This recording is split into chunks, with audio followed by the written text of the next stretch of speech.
Friends, welcome to my YouTube channel NCERT with Yogesh. और आज हम शुरू करेंगे क्लास 6 के 6th चैप्टर हमारे चारों ओर के परिवर्तन।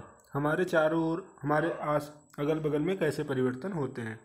तो चलिए शुरू करते हैं चैप्टर को। कल्पना कीजिए कि यदि आपके अपने चारों ओर किसी भी वस्तु में परिवर्तन करने की कोई जादुई शक्ति अचानक मिल जाए, क्या यह एक बड़े मज़े की बात नहीं होगी? वे कौन सी वस्तुएं हैं जिन्हें आप बदलना चाहेंगे, या आप अपने ऊपर सोचिए जिन्हें आप फिर से वापस लाना चाहेंगे। वास्तव में हमारे पास कोई जादुई शक्ति तो है नहीं, फिर भी हम अपने चारों ओर की कुछ वस्तुओं को बदल सकते हैं। शायद बहुत सी वस्तुएं। क्या आप कुछ ऐसी वस्तुओं की सूची बना सकते हैं जिसे आप किसी बिना जादू का प्रयोग किए बदल सकते हैं?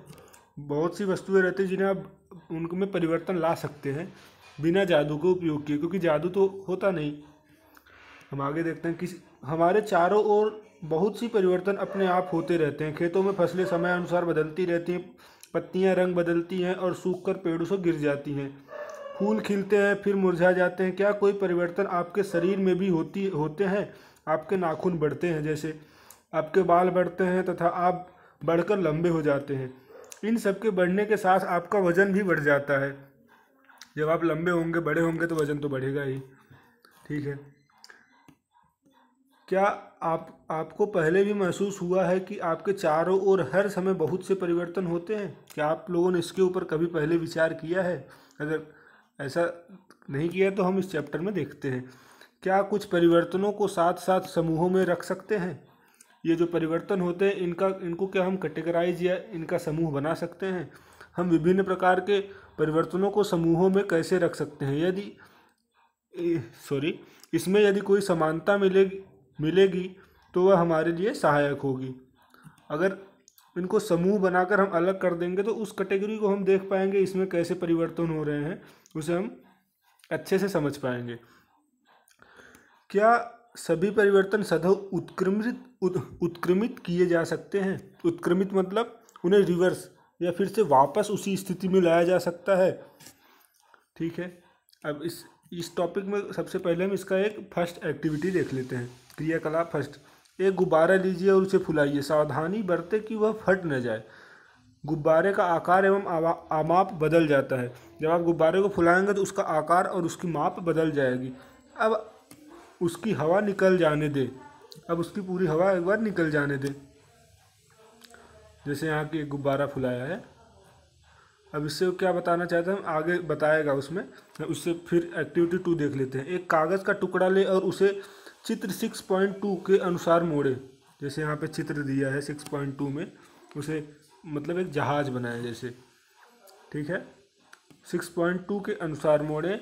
इससे आपके कागज़ के टुकड़े का खिलौना हवाई जहाज़ में परिवर्तित हो गया है। आपको इस हवाई जहाज़ को कुछ समय तक उड़ाने में बहुत मज़ा आएगा। यदि आप थक जाए तो कागज़ को पुनः सीधा कीजिए। अब आप इसे पुनः सीधा करेंगे तो फिर वो उसी स्थिति में आ जाएगा। मतलब ये चीज़ें रिवर्स हो सकती हैं, फिर से उसी स्थिति में लाई जा सकती हैं। मतलब ये सभी चीज़ें उत्क्रमित की जा सकती हैं। अब ऐसे ही एक्टिविटी 3 है। गूँथे हुए आटे की एक लोई बनाइए। इससे रोटी बेलने की कोशिश कीजिए। शायद आप इसके आकार से खुश ना हो। आप एक बार रोटी बनाइए, अगर कभी नहीं बनाए हैं तो उसकी एक लोई लीजिए और बनाइए। अगर नहीं बनती तो आप उसे फिर से इस रोटी को दोबारा लोई में परिवर्तित कीजिए। तो अगर उस रोटी को आप दोबारा उस लोई में परिवर्तित करेंगे तो वह लगभग मतलब वह पूरा तरह से फिर से उस लोई में परिवर्तित हो जाएगा। जैसे यहाँ चित्र में दिया है, गुथे हुए आटों की लोई और बेली गई रोटी। ये जो बेली गई रोटी, इसे फिर से आप लोई में बदल सकते हैं। अब आपको क्रियाकलाप 1, 2, 3 में जो 3 परिवर्तन देखें उसके बारे में सोचिए। उनमें एक जैसा क्या है? इन सब में एक प्रकार की क्या खासियत पाई गई है? क्या यह संभव है कि गुब्बारा अपने पूर्व आकार और आमाप में वापस आ जाएगा? अब जब आप गुब्बारे की हवा निकाल देंगे तो फिर से उसी स्थिति में आ जाएगा। क्या कागज़ का आमाप पहले और हवाई जहाज़ बनने के बाद समान है?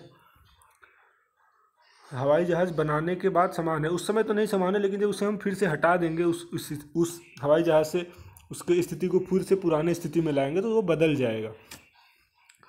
क्या गुथे हुए आटे को पुनः लोई में बनाना संभव है? हाँ, बन जाएगा, क्योंकि वो गुथा हुआ है, क्योंकि पकाया नहीं गया है। आपने क्या निष्कर्ष निकाला? क्या इन तीनों क्रियाकलापों में यह संभव है कि जिस पदार्थ से यह क्रियाकलाप प्रारंभ किया गया है उस पदार्थ को वापस पाया जा सकता है?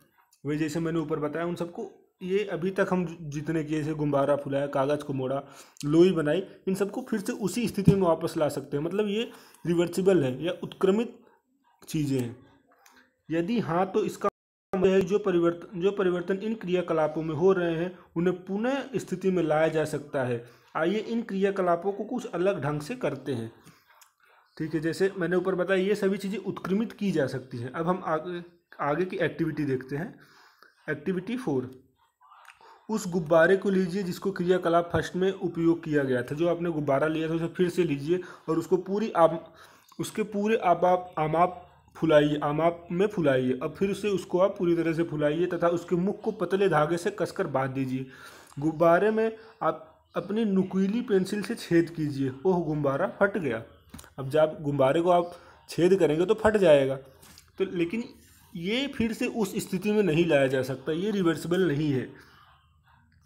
फिर एक्टिविटी 5, अब वही कागज़ का टुकड़ा लीजिए जिसे क्रियाकलाप 2 में आपने प्रयोग किया।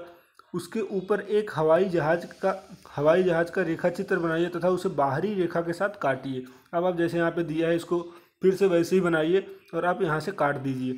अगर आप फिर से इसे काट देंगे तो ये फिर से उसी पुराने कागज़ की स्थिति में नहीं आ सकती, फिर से ये उत्क्रमित नहीं हो सकता, रिवर्स नहीं जा सकता उस स्थिति में। अब एक्टिविटी 6 में देखिए, गूथे हुए आटे की लोई की रोटी बेलकर उसे तवे पर सेकिए। अब आप जो लोई बनाए थे उसे फिर से बनाइए और एक रोटी सेकिए। यदि आपसे वही 3 प्रश्न पूछे जाएं कि जिनके उत्तर आपने क्रियाकलाप 3 करने के बाद दिए हैं, तो इस बार इसके उत्तर क्या होंगे? क्या वो चीज़ें फिर से रिवर्स की जा सकती हैं, उन्हें फिर से उसी स्थिति में लाया जा सकता है, जैसा कि हमने 1, 2, 3 एक्सरसाइज में देखा। हम देखते हैं कि जो परिवर्तन क्रियाकलाप 4, 5, 6 में हुए हैं उसको वापस नहीं लाया जा सकता। जैसे मैंने ऊपर बताया कि जो परिवर्तन हुआ है चौथा, पाँचवा, छठवें में, वो फिर रिवर्सिबल नहीं है, वो उत्क्रमित नहीं की जा सकती है। आप पेंसिल और रबड़ का उपयोग करते हैं, इसके बार बार उपयोग करने से इनके आकार व आमाप में परिवर्तन हो जाता है। क्या इस परिवर्तन को उलट सकते हैं? आप जो पेंसिल यूज करते हैं फिर उसे छीलते हैं कटर के द्वारा, फिर उसी स्थिति में तो आप ला नहीं सकते। अब आप जो रबड़ यूज़ करते हैं मिटाने के लिए, फिर अगर आप एक बार मिटा लेंगे तो फिर से जो उसमें से रबड़ निकला उसको तो आप उसमें जोड़ नहीं देंगे, तो मतलब ये रिवर्सिबल नहीं है। आपने कुम्हार को उसके चाक पर काम करते देखा होगा, वह मिट्टी के ढेर को बर्तनों में बदल देता है। क्या यह परिवर्तन उत्क्रमित किया जा सकता है? आपने अगर मिट्टी के बर्तन देखे होंगे तो उसमें जो परिवर्तन होते हैं, अगर वो बर्तन बनाने के बाद फिर से क्या उसे मिट्टी में वो बना सकता है? नहीं। फिर से अब वह मिट्टी के बर्तन को भट्टी में सेकता है। क्या इस परिवर्तन को उत्क्रमित किया जा सकता है?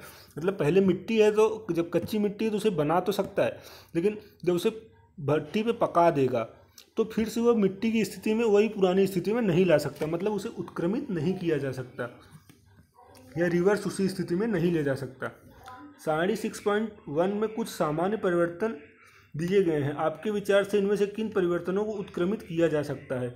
हमने देखा कि परिवर्तनों के वर्गीकरण का एक तरीका है यह देखा जाए कि क्या उसे उत्क्रमित किया जा सकता है। अब यहाँ पे सारणी दिया है जिसके कुछ परिवर्तन दिए हैं और इसमें से कौन सा उत्क्रमित या रिवर्स उसी स्थिति में लाया जा सकता है या वापस उसी स्थिति में लाया जा सकता है, उसको हाँ या ना में जवाब देना है। जैसे कच्चे अंडे से उबला हुआ अंडा, आप अंडा लेंगे उसे उबाल देंगे तो फिर से आप कच्चा नहीं कर सकते, मतलब इसका नहीं होगा। अब जैसे गाढ़े घोल से आप इडली बना देंगे, पका देंगे तो फिर से वो उसी स्थिति में वापस नहीं लाया जा सकता, मतलब नहीं। गीले कपड़े से सूखे कपड़े, आपका कपड़ा गीला है तो फिर से उसे सुखाया जा सकता है, मतलब हाँ। ऊन के धागे से बुना हुआ स्वेटर, अगर आपने ऊन के उपयोग से स्वेटर बना लिया है तो फिर सब अगर एक एक ऊन के धागे को निकाल लेंगे तो फिर वो उत्क्रमित हो सकता है, मतलब रिवर्स लाया जा सकता है। अनाज से बनाया गया आटा को फिर से आप अनाज में परिवर्तित नहीं कर सकते, मतलब नहीं। ठंडे दूध को गर्म दूध, अब आप कोई दूध को गर्म किए हैं फिर से छोड़ देंगे तो फिर से कुछ समय बाद ठंडा हो जाएगा, मतलब हाँ। फिर सीधी डोरी से कुंडलित डोरी, मतलब आप कोई तार लीजिए, कोई धागा लीजिए, उसे सीधी डोरी उसे फिर से मोड़ दीजिए, फिर से आप उसे सीधा कर सकते हैं, मतलब हाँ इसे आप उत्क्रमित कर सकते हैं। कली से फूल, अगर कली से कोई फूल बन गया है तो उस फूल को फिर से कली में नहीं परिवर्तित किया जा सकता, मतलब नहीं। दूध से पनीर, पनीर अगर दूध को फाड़ के अगर पनीर बन चुकी है तो फिर से उसे दूध में नहीं लाया जा सकता। गाय के गोबर से बायोगैस, इसको भी वापस उस स्थिति में नहीं लाया जा सकता। खींचे रबड़ बैंड से, सामान्य साइज का रबड़ बैंड, आप एक रबड़ को लीजिए और खींचिए, फिर उसे छोड़ देंगे तो फिर से वह उसी स्थिति में आ जाएगी, मतलब हाँ। जमी हुई आइसक्रीम से पिघली हुई आइसक्रीम, आपने आइसक्रीम लिया, उसको गर्म तापमान मिला तो वो फिर से पिघल जाएगी, और फिर से आप उसे ठंडा उसके हिसाब से तापमान देंगे, ठंडा तापमान देंगे तो फिर से वह जम जाएगी। ठीक है, अब हम आगे देख लेते हैं क्या परिवर्तन करने के अन्य तरीके हो सकते हैं। ठीक है, क्या परिवर्तन करने के और तरीके हो सकते हैं। हम सभी ने मिट्टी के खोदने वाले औजार देखे होंगे, जैसे फावड़ा, कुदाल। क्या आपने इन औजारों को देखा है कि लोहे के फलक को कैसे एक लकड़ी के हत्थे पर जड़ दिया जाता है। अब आपने देखा होगा कि जिससे मिट्टी के खोदने के लिए जो बर्तन जो हथियार उपयोग करते हैं वो तो लोहे के होते हैं, लेकिन जहाँ हम लोग जिसको पकड़ के उनको यूज करते हैं वो तो लकड़ी के होते हैं। तो उनको कैसे जोड़ा जाता है, जैसे यहाँ पे कुछ दिया है, फावड़ा, कुदाल एग्जाम्पल में दिया है, और ये उनके हत्थे हैं जो जिनको पकड़ के उपयोग किया जाता है। अब इन औजारों में लोहे के फलक में एक वलय होता है। जो ये औजार हैं इनके लोहे के फलक में, मतलब जो लोहा, मतलब जो हथियार बनाया जाता है उसमें एक रिंग होता है जिसमें इस लकड़ी के हत्थे को फंसा दिया जाता है। जैसे मैं ऊपर चित्र में दिखाता हूँ, जैसे ये पूरा हथियार है तो इसमें ये ऊपर रिंग है जिसमें ये फंसाया जाएगा, जैसे यहाँ पे है, ऐसे ये है, इसमें यहाँ पे रिंग है तो ये इसमें इसको फंसाया जाएगा। साधारणतः इस वलय का आमाप लकड़ी के हत्थे के घेरे से थोड़ा छोटा होता है। हत्थे का वलय फंसाने के लिए वलय को गर्म करते हैं जिससे उसका आकार बड़ा हो जाता है। अब जो लोहा है, लोहे का मतलब जो हथियार है, फिर उसको गर्म करेंगे, फिर उस लकड़ी को उसमें फंसा देंगे, वलय को गर्म करेंगे जिससे आकार उसका, तो वो जो लोहे का रिंग हो उसका आकार बढ़ जाएगा या फैल जाएगा। फिर हत्था आसानी से उसमें जड़ दिया जाता है, फिर हत्थे को आप आसानी से उसमें डाल देंगे। तब जब वलय ठंडा हो जाता है तो सिकुड़ जाता है, तो जो वो रिंग है फिर से जब वो उसे ठंडा होगा तो वो फिर से सिकुड़ जाएगा, जैसे गर्म होने पर फैला था, जिससे यह हत्थे पर कस जाता है। फिर वो जो उसको मजबूती से पकड़ लेगा, मतलब फिर वो उसे नहीं छोड़ेगा जब वो सिकुड़ जाएगा। तो इस प्रकार के परिवर्तन का उपयोग बैलगाड़ी के लकड़ी के पहिए पर लोहे के रिम को कसने के लिए किया जाता है, जैसा कि चित्र 6.7 में दर्शाया गया है। हम आगे चित्र देखते हैं। धातु के रिम को लकड़ी के पहिए के घेरे से थोड़ा सा छोटा बनाते हैं। जो उसका रिम होता है लकड़ी के पहिए से थोड़ा सा छोटा बनाते हैं। गर्म करने पर रिम पहिए पर चढ़ जाता है। अब पहिए के किनारे के ऊपर ठंडा पानी डालते हैं जिससे रिम ठंडा हो जाता है तथा ऊपर के पहियों को कस देता है। देखिए जैसे यहाँ पे चित्र में दिया गया, ये लकड़ी का पहिया है, उसके लिए रिम बनाए हैं, फिर उसको थोड़ा सा छोटा बनाते हैं, लेकिन उसको गर्म करके फिर उस पर चढ़ा देते हैं तो आसानी से चढ़ जाता है। लेकिन फिर इसके बाद उसको ठंडा कर देंगे तो फिर उसको कस लेगा मजबूती से। जब हम जल को बर्तन में गर्म करते हैं तो कुछ समय के बाद यह उबलना शुरू हो जाता है। अगर इसे हम लगातार गर्म करें तो यह जल की मात्रा बर्तन से घटनी शुरू हो जाती है, जल वाष्प में परिवर्तित हो जाता है। अगर जब हम जल को गर्म करेंगे तो पहले तो उबलेगा, उबलने के बाद अगर और अधिक गर्म करेंगे तो वाष्प के रूप में उड़ने लगेगा। अध्याय 5 में क्रियाकलाप 7 में आपने देखा कि जल वाष्प ठंडा करने पर द्रव में परिवर्तित हो जाता है। अगर आपने चैप्टर 5 नहीं पढ़ा है तो आप चैप्टर 5 जाके पहले देख लीजिए। उसमें जो वाष्प है अगर उसे ठंडा करेंगे वो फिर से जल में या द्रव में परिवर्तित हो जाएगा। हम सभी ने बर्फ़ को पिघलते हुए देखा। गर्म करने पर बर्फ़ पिघलती है या किस में बदल जाती है। अगर गर्म करने पर जो बर्फ़ है वो पिघल जाती है, फिर वह द्रव में परिवर्तित हो जाती है। क्या आप इस जल को वापस बर्फ़ में बदल सकते हैं? अब जो बर्फ़ उससे जल प्राप्त हुआ है, अगर फिर से आप उसे अत्यधिक ठंडा करेंगे तो फिर से वो बर्फ़ में बदल जाएगा। आइए कुछ परिवर्तनों को देखें। जैसे यहाँ आगे दिया है, एक्टिविटी 7 में, एक छोटी मोमबत्ती लीजिए, इसकी लंबाई स्केल से मापें, इसे एक उचित स्थान पर लगाकर जलाइए, कुछ समय तक इसे जलने दें, मोमबत्ती को बुझा दें तथा पुनः उसकी लंबाई मापें।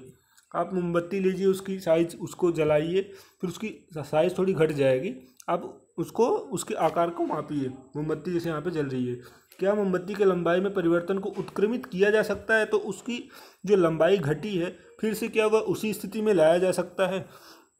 तो जो मोमबत्ती है वो पिघल के उसके साइड में आ जाती है, जैसे कि यहाँ ये देखिए पिघला है। तो फिर से अगर आप उसे लगाना चाहे तो आप लगा पाएंगे तो लगा सकते हैं, मतलब हाँ रिवर्सिबल है ये, मतलब उसको उत्क्रमित किया जा सकता है। यदि हम कुछ मोम बर्तन में लें और गर्म करें तो यह इस परिवर्तन को उत्क्रमित किया जा सकता है। जैसे कि मैंने को बताया, इसे फिर से रिवर्स उसी स्थिति में लाया जा सकता है।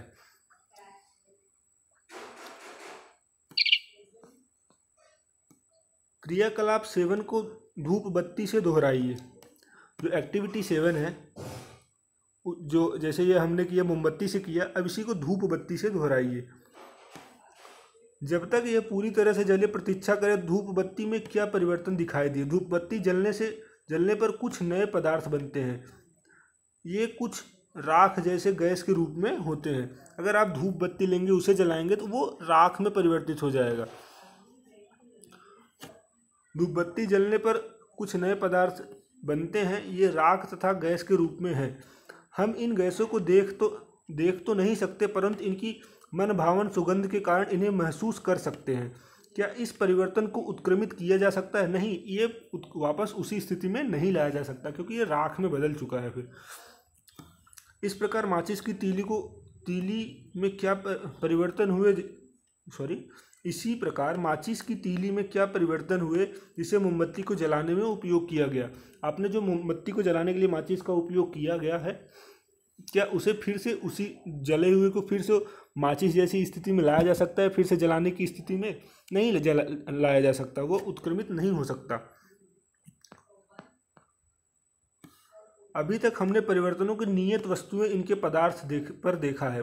जब दो पदार्थ एक मिश्रण के रूप में हो तब होने वाले परिवर्तन किस प्रकार होंगे, आगे हम चर्चा करते हैं। अध्याय 4 में हमने नमक को जल में घोला था। क्या आपके अनुसार इस समय जल या नमक में कोई परिवर्तन हुआ? क्या इस परिवर्तन को उत्क्रमित करना संभव है?